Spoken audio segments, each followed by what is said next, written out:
Breaking news పొంగనూరులో తీవ్ర ఉద్రిక్తత చోటు చేసుకుంది. మాజీ ఎంపీ రెడ్డప్ప ఇంటి బయటకు కారు తగలబడుతోంది. టీడీపీ వైసీపీ వర్గీయుల రాళ్లతో దాడులు చేసుకున్నారు.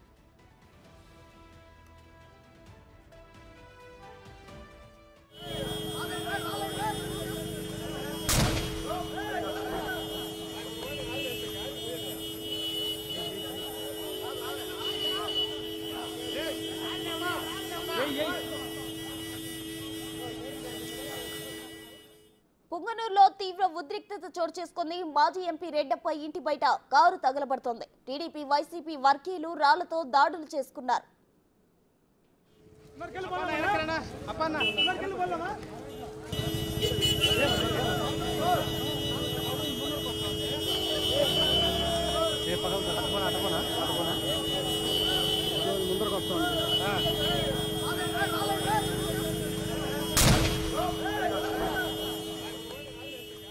పొంగనూరులో తీవ్ర ఉద్రిక్తత పరిస్థితి చోటు చేసుకుంది. దానికి సంబంధించిన విజువల్స్ బిగ్ టీవీ స్క్రీన్ పై ఎక్స్క్లూజివ్ గా మనం చూడొచ్చు. అయితే పొంగనూరు మాజీ ఎంపీ రెడ్డప్ప ఇంటి బయట కారు తగలబడుతున్న దృశ్యాలు ఇప్పుడు మనం చూస్తున్నాం. టీడీపీ వైసీపీ వర్గీయులు రాళ్లతో పరస్పరం దాడులు చేసుకున్నారు. అయితే ప్రస్తుతం మనం చూస్తున్న విజువల్స్ లో అయితే క్లియర్ కట్ గా కనిపిస్తుంది. అక్కడ ఒక కారు దగ్ధం అవుతున్న పరిస్థితి మనం చూస్తున్నాం. రాళ్లతో టీడీపీ వైసీపీ వర్గీయులు అయితే దాడి చేసుకున్నారు. ఈ ఘటన మాజీ ఎంపీ రెడ్డప్ప ఇంటి ముందు చోటు చేసుకుంది.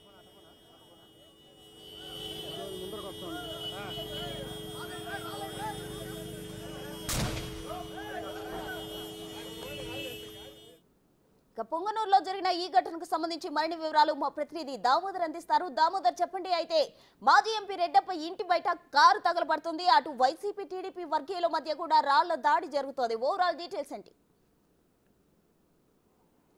ప్రస్తుతం ఉదయం 8 గంటల సమయంలో ఏదైతే రాజంపేట ఎంపీ మిథున్ రెడ్డి తిరుపతి నుంచి తన అనుచరులతో కలిసి పొంగనూరు చేరుకున్నాడో ఆ తర్వాత వారిని నేతిగుడ్డపల్లికి సంబంధించిన రైతులను రమ్మని తెలపడంతో వారితో పాటు తెలుగుదేశం పార్టీ కార్యకర్తలు వచ్చారు. ఈ సందర్భంగా కొంత వివాదం జరిగింది. ఆ వివాదం తర్వాత రెండు వర్గాల మధ్య ఘర్షణ జరిగింది. ఈ ఘర్షణలో తెలుగుదేశం పార్టీ కార్యకర్తలు అదేవిధంగా వైసీపీ కార్యకర్తల మధ్య పరస్పరం రాళ్లదాడులు జరిగాయి. ఈ రాళ్లదాడిలో ఒక 6 మంది తెలుగుదేశం పార్టీ కార్యకర్తలు గాయపడ్డారని చెప్తున్నారు. మరోవైపు ఏదైతే ప్రస్తుతం ఎంపీ రెడ్డప్ప నివాసంలో మాజీ ఎంపీ రెడ్డప్ప నివాసంలో ఎంపీ మిథున్ రెడ్డితో పాటు ఆయన అనుచరులు ఉన్నారు. అదేవిధంగా ఆయన వాహనాలను పూర్తిగా ధ్వంసం చేసిన పరిస్థితి. మరోవైపు తమ మీద దాడి చేశారంటూ తెలుగుదేశం పార్టీ కార్యకర్తలు చెప్తున్నారు. ప్రస్తుతం మనం చూడవచ్చు, ఓ వాహనం పూర్తిగా దగ్ధమవుతున్న పరిస్థితి. ఇది మాజీ ఎంపీ రెడ్డప్పకి సంబంధించిన వాహనంగా చెప్తున్నారు. ఈ వాహనాన్ని షార్ట్ సర్క్యూట్ వల్ల కాలిపోయిందని కొంతమంది, లేదని నిప్పంటించారని మరికొంతమంది చెప్తున్నారు. మొత్తం మీద ఈ వాహనం పూర్తిగా దగ్ధమవుతున్న పరిస్థితి.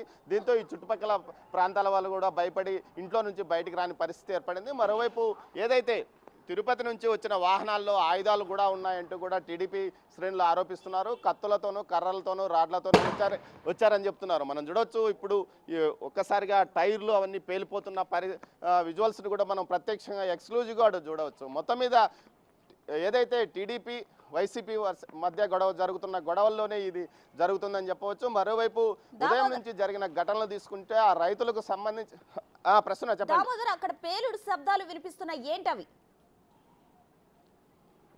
ప్రస్తుతం ఏదైతే మనం చెప్పామో కారు అదే బొలెరో వాహనం దగ్ధమవుతున్న సందర్భంలో ఆ టైర్లు పేలుతున్నాయి. అదేవిధంగా అందులో ఉన్న బ్యాటరీ కూడా పేలిపోయింది. ఇప్పటికీ దానికి ఉన్న సంబంధించి మొత్తం ఏదైతే ఈ వాహనం పూర్తిగా దగ్ధమవుతుంది. ఈ దగ్ధమవుతున్న సందర్భంగానే ఈ పేలుళ్ళు వస్తున్న పరిస్థితి కనిపిస్తుంది. మొత్తం మీద అయితే మనం ఈ వాహనం సుమారు ఒక 20 నిమిషాల నుంచి కాలుతున్న పరిస్థితి. మరోవైపు ఎక్కడికెక్కడ వీధుల్లో తెలుగుదేశం పార్టీ కార్యకర్తలు పూర్తిగా మోహరించిన విధంగా ఇటు మాజీ ఎంపీ రెడ్డప్ప నివాసం చుట్టూ ఉన్నారు. మరోవైపు ఏదైతే ఇటు వైసీపీ కార్యకర్తలు రెడ్డప్ప నివాసంలో ఉన్నారు, తెలుగుదేశం పార్టీ కార్యకర్తలు బయట రోడ్డు మీద అన్ని వైపులా మోహరించి ఉన్నారు. కానీ ఎంపీ మిథున్ రెడ్డి మాత్రం తాను ఇక్కడ నుంచి ఎట్టి పరిస్థితుల్లోనూ వెళ్ళను, తన పార్టీ కార్యకర్తలను కలిసి వెళ్తానంటే భీష్మించి కూర్చుకున్న పరిస్థితి. అంతేకాకుండా అంతకు మునుపు మీడియాతో మాట్లాడుతూ రాష్ట్రం